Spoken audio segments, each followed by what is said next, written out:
He'll take Ryal Harris with him and goes across the track. He make the corner. He's got the fence and they're all in. They're all in down here. 3 cars. Walsh in there. Barber and big damage to Ryal Harris. You can see that coming. And Barber, yep, frustration pouring from Ben Walsh. Barber was coming in with a full head of steam. And you can see that car heading for the tyre wall. There just isn't enough room down there, is there, once they're in the wall? And we picked up the apex shot there. We were watching the field stream through. And just as Barber was able to make that move on Thompson in the braking zone at turn 1, he was on the wrong angle. And as he went out a shot, he was too wide, too fast. And we picked it up, Matt. Ended up in the fence, but he took Harris with him. And we're on board now with Ben Walsh. He's been jammed in up against the fence. And to the applause of this vocal crowd, all 3, and the 2 drivers in the front out of these cars. Ryal Harris trying to limp his EFS Mazda BT-50 back to the pits. And poor Craig Thompson.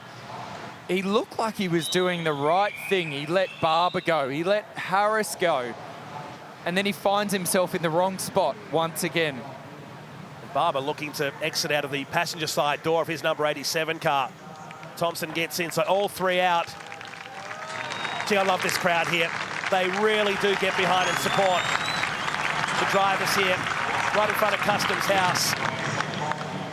We always have the concern about that reverse grid race, particularly on Championship Day, like we've just seen. And for Ben Walsh, that could be the challenge over for 3rd position right there. Lots of damage to all 3. And the safety ute back on the circuit. Here's the Yokohama replay of how this unfolded down at turn 1. And you can see it there. So Barber missed the apex at turn 1, particularly in these utes where they're running that really big rear subframe. You have to hit the curb like Harris does to be able to unload the left-hand side of the car, keep the car rotating. And soon as Barber missed that apex, he's already committed to going in there with that amount of speed on. You look at the guys behind him, they're all up on the curb. They're all unloaded the rear of the car. It helps to keep the car yawing. But at this point, Harris, Thompson, Walsh, they can do nothing about it. And just look at the impact there from Thompson.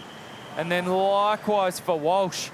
Look at the steering column in Walsh's car moving around when he makes contact with the back of Thompson. All that's just energy trying to go forward and not being allowed to. If there was any luck, it went to Ryal Harris then. He got away with minimal damage, but for these 3, and look at old Jazz Hands here. Just threads the eye of the needle and puts himself into the lead of the race. What a desperate shame for this guy. In car with the number 8. Let's have a listen here into turn number 1. And that shows Thompson did the right thing. But by the time he got to the exit of turn 1, there was a roadblock up ahead.